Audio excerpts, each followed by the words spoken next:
Hola, ¿qué tal? Ya estamos aquí nuevamente. Ahora con temas un poco tristes. Vayan sacando los pañuelos. Vamos a hablar de los movimientos sociales. Bueno,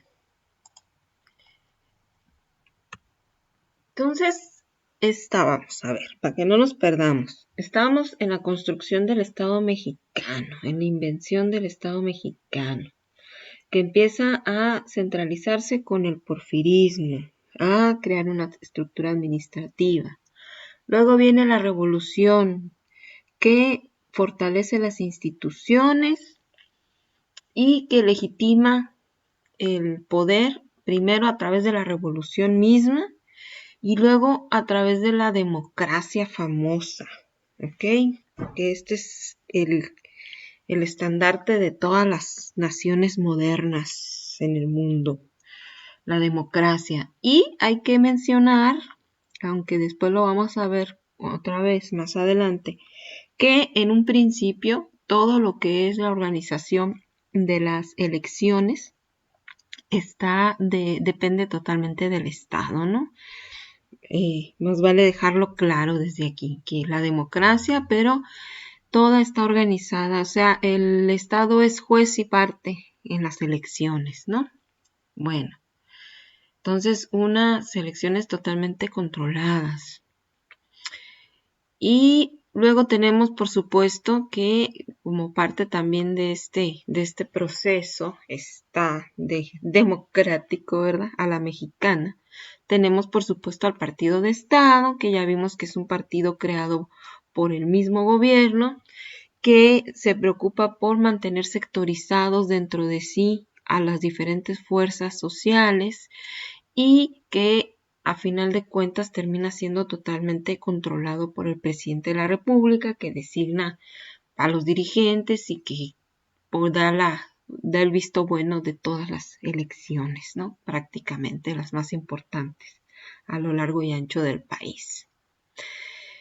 Y luego tenemos también que el mismo Estado organiza a los diferentes trabajadores, sectores de trabajadores, y en contubernio con los que van a ser los charros, o sea, así se conoce a los líderes sindicales que están vendidos con el gobierno, que se convierten en especie de caciques que empiezan a controlar a la masa trabajadora a través de redes clientelares y del tráfico de influencias bajo el auspicio, el apoyo del gobierno, ¿no? Se generan ahí una relación de amor-odio entre sindicato y gobierno, y bueno, pero ¿y qué pasa? Porque, bueno, todo esto es el famoso sistema, ¿no? Mexicano, en el que la mayoría de nosotros hemos caído. Pero, ¿y qué pasa? Y nadie se daba cuenta y nadie levantaba la voz y todo el mundo está muy contento. Por supuesto que no, por supuesto que no.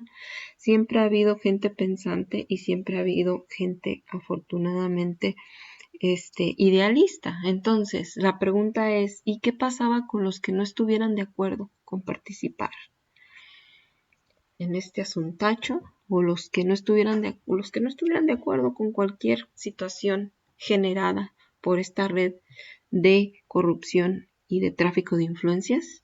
Bueno, pues ya para los que quedaban fuera, no querían estar dentro, pues había una solución. La última solución del gobierno era, pues, plomo, ¿ok? Literalmente plomo. Entonces, hubo varios movimientos, muchos movimientos. Vamos a mencionar solamente algunos de los más importantes, ¿ok? En el año 58 va a haber varios de ellos. De los más destacados van a estar, dentro de los más destacados van a estar algunos que sucedieron en el año de 1958. Es el último año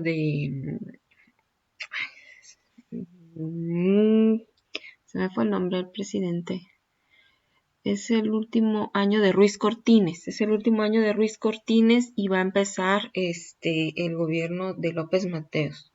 Bueno, pues le deja la víbora chillando a Ruiz Cortines a López Mateos. Se viene un movimiento magisterial los maestros se levantan pidiendo aumento salarial. Hay que decir que sí hay una crisis económica, por una parte. Después de la Segunda Guerra Mundial, bueno, o con la Segunda Guerra Mundial hubo una especie, un auge económico. En los siguientes videos vamos a hablar de hecho de los modelos económicos. Pero para los años, ya para finales de los 50 había crisis económica y no nada más generada porque ya no se estaba exportando lo que se exportaba con la Segunda Guerra Mundial. También hay que considerar que son los años de en que hubo un crecimiento poblacional muy grande y las expectativas de vida, la misma estabilidad ya del régimen y el auge y el relativo auge económico que se había tenido, había acostumbrado, pues había generado una clase media y unas expectativas de movilidad social, ¿no? O sea, de pasar de hacia condiciones de vida mejores. Y de repente con la sobrepoblación y más bien el gran aumento de la población implicó un gran aumento de estudiantes y de futuros profesionistas que no veían claro eh, si iban a tener oportunidades o no de salir adelante. Entonces estos años son en sí, en general, pues son un poco álgidos, pero no eran nada más estos jóvenes, era la sociedad en general que estaba en una crisis. Entonces, los maestros van a pedir un aumento salarial como del 40%, una cosa así. Y porque además el gobierno de Ruiz Cortines había sido un gobierno de austeridad económica, entonces no había habido tanto inversión al área social.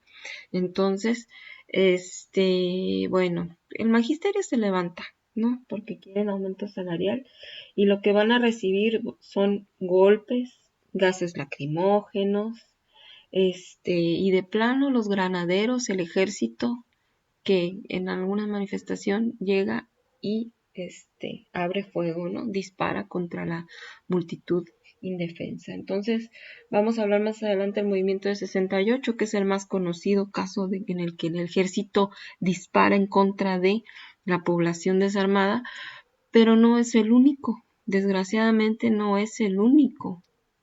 Son varias situaciones de este mismo corte. Entonces, en realidad los primeros a los que les dieron plomo así fue a los maestros. También va a haber un movimiento de los telegrafistas y va a haber despidos masivos y pues también represión violenta del movimiento telegrafista.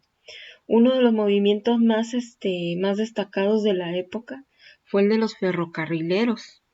¿Okay? Se organizaron todos los ferrocarrileros también buscando mejoras salariales. Hicieron paros primero escalonados. El caso es hasta el punto en el que, bueno, de plano hicieron paro total y el gobierno pues reacciona despidiendo a miles de trabajadores. Trajo y como obviamente es una rama estratégica por el movimiento de las mercancías, lo que hizo el Estado fue traer a militares a que pusieran a andar el sistema ferroviario para poder despedir de manera masiva, así de hoy para mañana, a miles de trabajadores ferrocarrileros. Por supuesto que hubo violencia física, hubo matanza, hubo encarcelamientos, hubo desaparecidos, ¿ok? Bueno, entonces los telegrafistas, los ferrocarrileros, que querían también democracia sindical, ¿no? O sea, no es que todo el mundo estuviera feliz con los charros sindicales, ¿ok?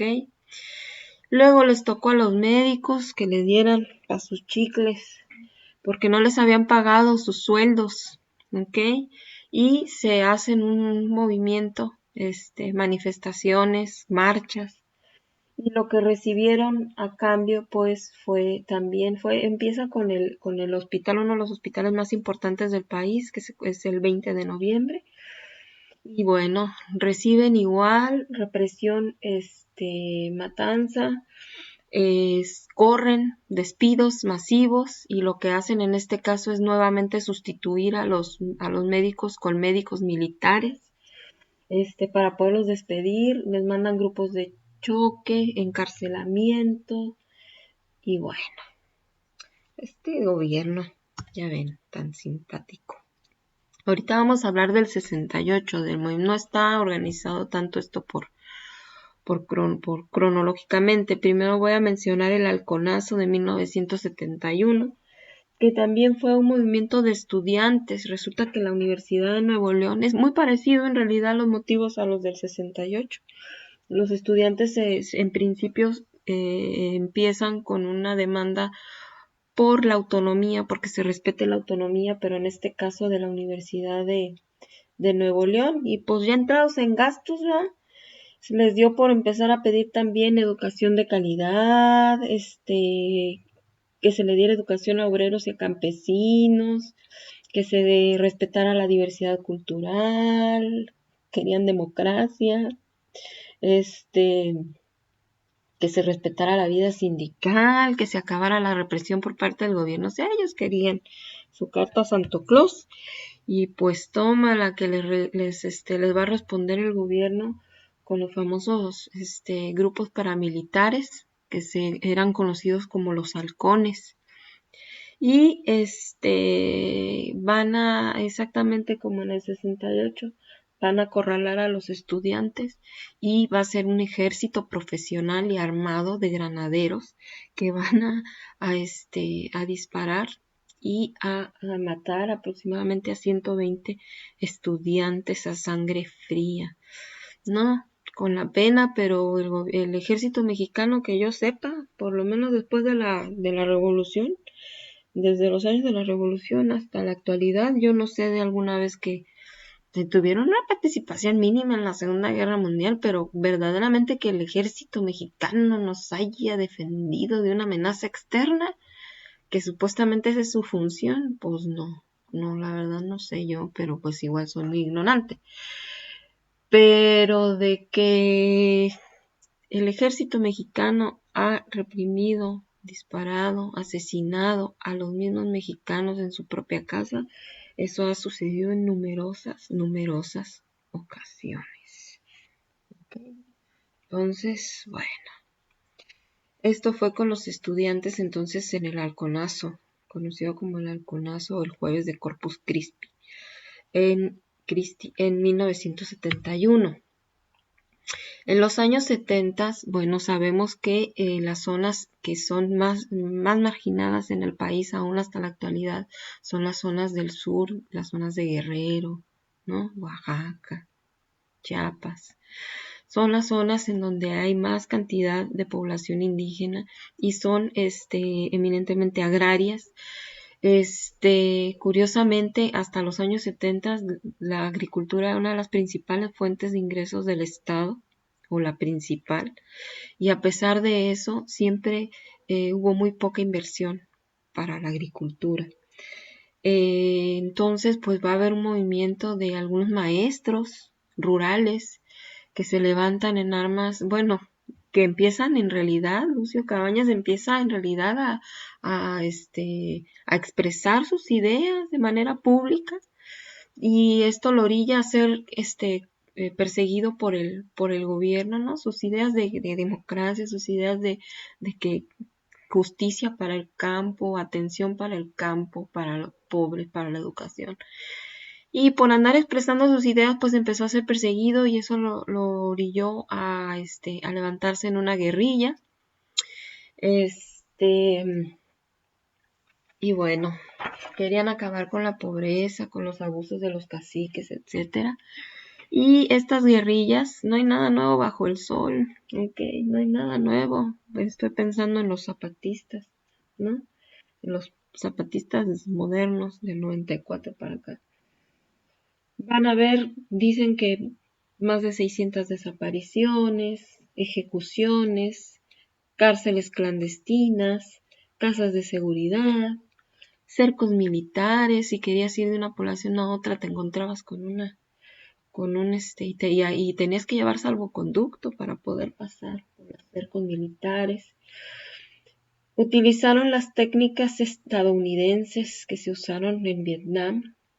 Van a bombardear pueblos enteros y pues va a ser, van a mandar, se dice que 27,000 militares. ¿Imaginan ustedes? El ejército de Lucio Cabañas y los ejércitos campesinos eran de cientos de gentes nada más y les mandaron 27,000 militares. Ok. Terrorismo total de Estado para reprimir. Por supuesto que a las principales cabecillas pues los terminan asesinando, pues muchos asesinados, muchos desaparecidos, muchos encarcelados, ¿no? Por el gobierno.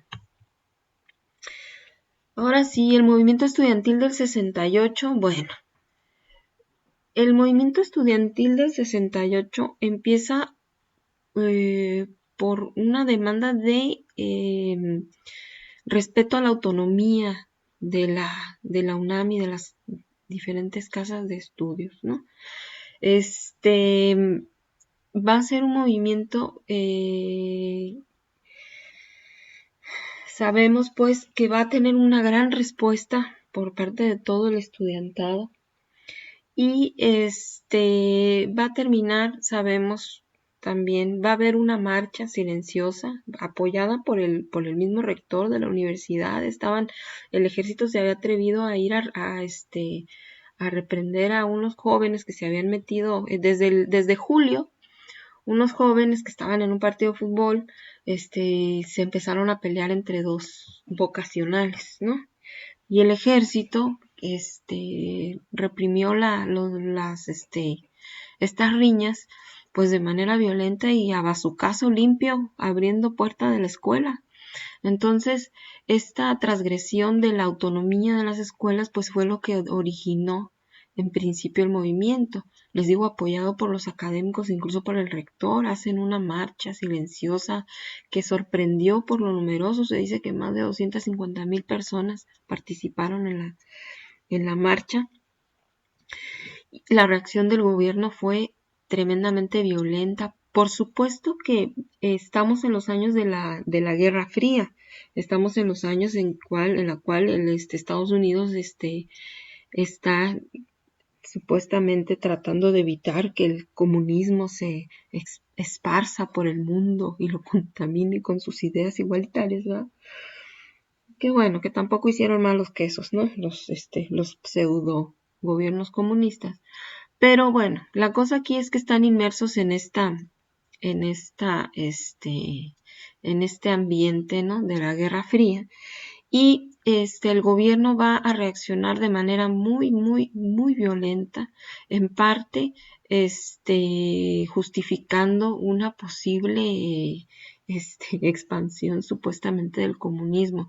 La verdad de las cosas es que el movimiento estudiantil era un movimiento legítimo, influido en parte, uno, por la Revolución Cubana, que apenas tenía 10 años de haber triunfado, ¿no? En el 59 la Revolución Cubana, efectivamente sí tuvo un impacto en el imaginario, y por supuesto que sí había algunos grupos comunistas, pero no era el grueso y no eran los iniciadores de este movimiento social.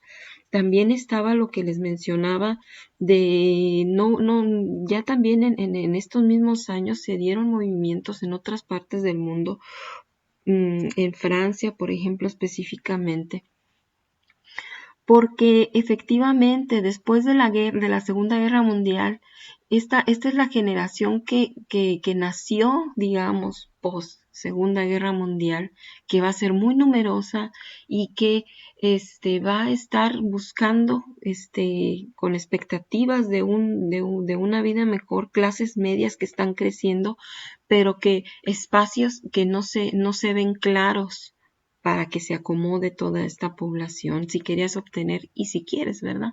Obtener un puesto, tienes que tener palancas, tienes que tener relaciones, la mafia sindical, ¿no? El partido, la mafia del partido, etcétera, etcétera. Entonces, la falta de expectativas de una vida mejor también hacía presión, hacía mella sobre estos estudiantes. Otra cosa que hay que mencionar es que ya estamos en una generación que ya vaya Dios la revolución de 1910 en el sentido de que ya no era algo, ahora sí que ya había pasado a ser algo del pasado, valga la redundancia, y y que están buscando nuevas, una nueva vida y nuevas legitimaciones, ¿no? Y están viendo un régimen que no convence, ¿no? Más tienen mayor capacidad, digamos, de criticar, porque ya además, han pasado más cosas, pero ya también hay más distancia con respecto a aquella revolución legitimadora. Entonces, estos jóvenes también pues son más críticos. El caso es que sabemos pues qué es lo que sucede, o sea, vean nada más un tanque del ejército ahí apostado en el centro de la Ciudad de México para ir a detener un movimiento de jóvenes desarmados. O sea, simple y sencillamente es una imagen que no se justifica. Por supuesto, ya sabemos que el 2 de octubre, ¿no? Va a terminar en que encierran a los jóvenes que se estaban manifestando en la Plaza de las Tres Culturas y llega el ejército y los masacra, ¿ok? Los masacran, van a desaparecer a muchos líderes, a otros los van a encarcelar, a otros, pues de plano los asesinan ahí mismo en la plaza. Hay que decir algo también, es cierto que los responsables tienen nombre y apellido, ¿no? Gustavo Díaz Ordaz y Luis Echeverría, el presidente y el secretario de Gobernación. Pero hay que mencionar que el Senado de la República ya había manifestado su apoyo total al presidente para que dispusiera del ejército, la fuerza aérea y la armada, Dios mío. Pues sí, parece que iban contra Hulk, en defensa de la seguridad interna y externa de México cuando fuera preciso. ¿Ok? Entonces, pues, cómplices, culpables, somos todos, supongo. Somos todos de que se haya permitido que sucedieran este tipo de cosas.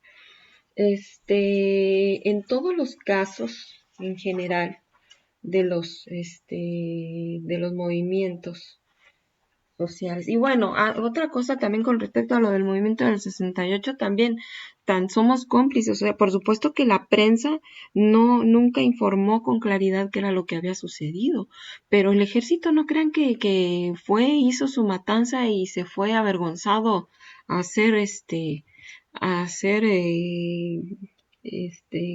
a tomar comunión o algo, a expiar sus pecados allá en silencio. Se quedó una semana los tanques ahí, apostados ahí en el centro de la ciudad. Y a los 3 días de que se fueron, empezaron los Juegos Olímpicos en México. Fuimos sede de los Juegos Olímpicos en la más total y absoluta tranquilidad. No pasó nada. No hubo disturbios, no hubo nada. Entonces, cómplices somos todos. Ahora, en general, ¿cómo podremos decir que bueno, qué cosas no permitieron que este movimiento estudiantil, floreciera? Bueno, a pesar de que tenía tanto apoyo, pues en parte, imagínense, eran un grupo de jóvenes de diferentes carreras muy numerosos, entonces ya la cuestión de la organización entre sí no era sencilla, ¿ok? Porque eran muchas voces, por supuesto, porque además son inexpertos, por supuesto, pero sí, efectivamente, había muchas voces diferentes dentro del movimiento. Ahora, obviamente no son jóvenes millonarios que pueden estar ahí meses y meses. Una de las tácticas del gobierno es dejar que este tipo de huelgas se prolonguen, porque entre más se prolongan, más se debilitan. Imagínense ustedes lo que era tener vigiladas y estar ahí constantemente durante meses en las escuelas y organizar todo eso y proveer a toda esa gente de alimento o de maneras de sobrevivir mientras están ahí cuidándolas, ¿no? En huelga y cuidando las escuelas. Ahora el mismo gobierno va a meter em, gente que va a ir a las, que se va encubiertos, que van a ir a las mismas asambleas a meter rollo y a meter conflicto entre ellos mismos. Por supuesto que incluso o sea, si no había ya algunos grupos de jóvenes comunistas, pues el gobierno mismo los fomentaba para poder desacreditarlos como un movimiento que buscaba en realidad la disolución social, ¿no? Entonces, en general, todos los movimientos sociales, digamos, si tuviéramos que resumir cuáles eran las armas, los mecanismos por los cuales el gobierno los controlaba, pues uno era desacreditarlos a través de la prensa, ¿no? Los acusaban de comunistas, los acusaban de radicales, ¿no? De alteradores del orden. En otros, luego los despedían, en los casos en que era posible, despedían a los médicos o a los ferrocarrileros o a quien se les pusiera enfrente, los despedían, hacían despidos masivos, así simple y llanamente, los sustituí con el apoyo del gobierno, sustituyéndolo con la gente del gobierno. Luego infiltran rompehuelgas, ¿ok?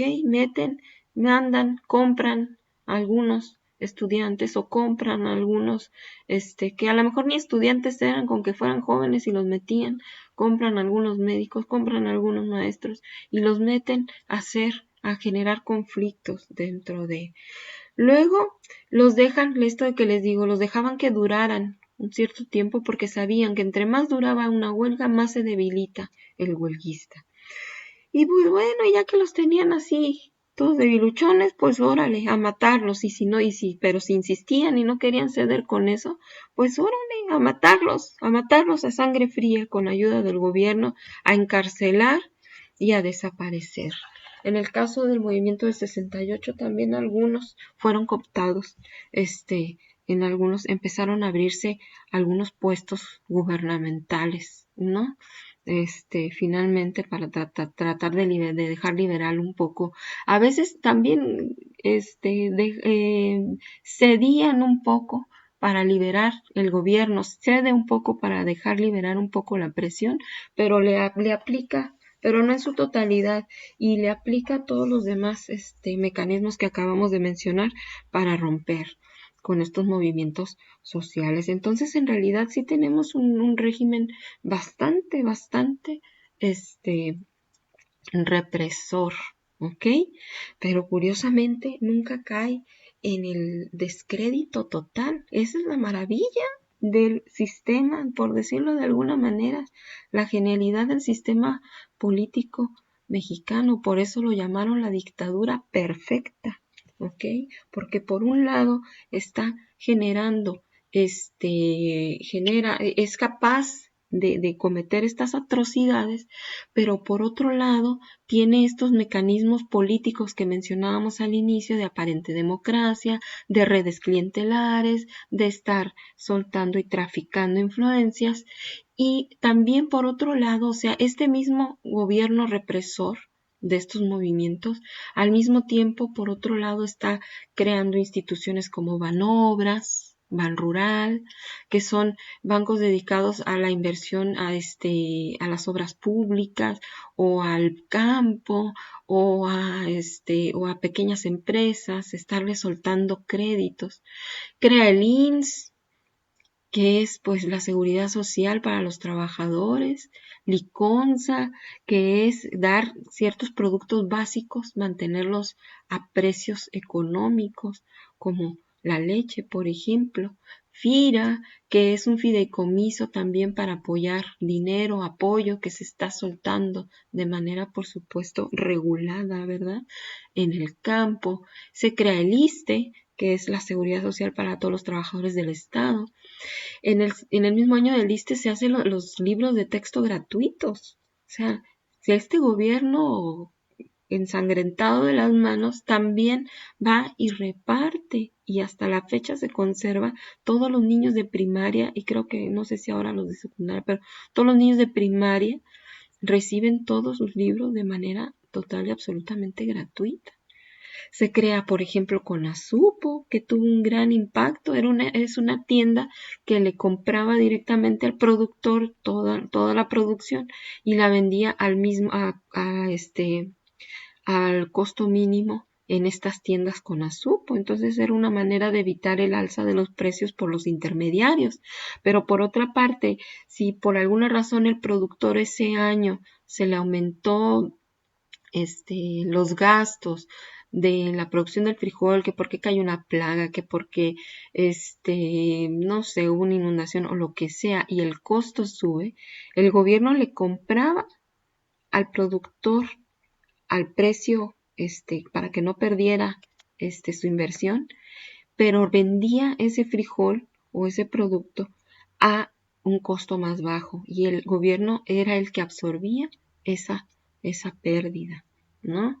El INPI, que en su época fue el Instituto Nacional para la Protección del Infante y que a la larga va a terminar, digamos, de alguna manera convirtiéndose en el DIF, que es el INPI empezó con los desayunos escolares, miles de niños de primaria que recibían, y no sé si de preescolar, pero de primaria sí, que recibían un desayuno, una comida completa, hasta con postre y toda la cosa, en las escuelas, miles de niños que no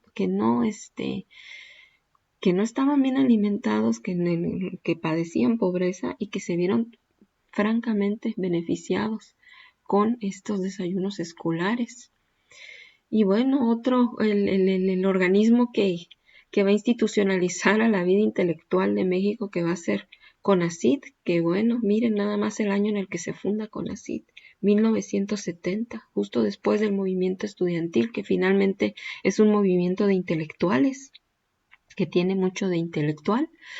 Pues en 1970 se funda CONACYT, que es esta burocracia a través de la cual si publicas, si haces, si cumples un rosario enorme de especificaciones, pues vas a poder acceder, ¿no?, a ciertos beneficios que va a dar, te otorga desde la beca para estudiar y luego te ayuda, te repatria y te consigue una plaza y ahí vas siendo hijo de CONACYT y luego inventan el SNI, que otro rosario de cosas, de que si tienes que publicar y que si tienes que dirigir tesis y que si tienes que, eh, una serie, de investigar y generar y grupos y gracias a todo esto les van soltando el dinero, ¿no? Y bueno, entonces tenemos y otro tipo de instituciones también que se desgajan de CONACYT y que funcionan exactamente igual. Se convierte en una profesión estar juntando puntitos, ¿no? Centran su vida estar juntando puntitos para CONACYT y muchísimas veces no se refleja nunca en en verdaderos semilleros para la población en general. Ha habido un distanciamiento claro entre la intelectualidad y y el pueblo mexicano. Y por eso pues también se convierten cómplices de la tremenda ignorancia que se vive en el México actual. Pero bueno, esa es otra historia, ya no de habladores. Ok, entonces vemos pues, y solo pues para que, para que nos demos un quemón, ¿qué tal con lo que decía Adolfo Ruiz Cortines? Cuando la fuerza es menester para mantener el derecho, el gobierno está obligado a emplearla. O sea que no es opcional. O sea, si la emplean la fuerza es porque no les queda otra opción. Lo tienen que hacer. Es su obligación. Dice, como en el caso de la provocación sistemática de ciertas agitaciones, que por concurrentes y eslabonadas compelen a la autoridad a desempeñar un papel al que no pueden renunciar por ningún concepto. O sea, ellos son los que me están obligando a mí a que los golpee, ¿no? El de mantenedora del orden, necesario para el progreso y la libertad. Ay, Dios mío, si el progreso se comiera, todos estaríamos mejor. Pero se hacen muchas cosas, ¿verdad? En pro del famoso progreso. Una definición clara es lo que nos gustaría ver del famoso progreso. Y la libertad. ¿Libertad de qué? ¿De que me vengas y de que me agarres a bazucazos? Pues no sé, pero palabras de Adolfo Ruiz Cortines. Y cómo no, y cómo te vamos a olvidar, Gustavo Díaz Ordaz. Decía, no estamos dispuestos a ceder ante la presión en nada que sea ilegal o inconveniente. ¿Ok? Cualquier cosa que lo moleste al Señor no va a ceder, cualesquiera que lleguen a ser las consecuencias. Y viniendo de Díaz Ordaz, ¡qué mello! Bueno, pues ya, hoy fue un poco deprimente, sí, pero ya se acabó. No se preocupen, la siguiente vez vamos a hablar de cosas todavía más deprimentes, porque vamos a hablar de la economía, pero será en la próxima. Por lo pronto, les agradezco mucho su atención.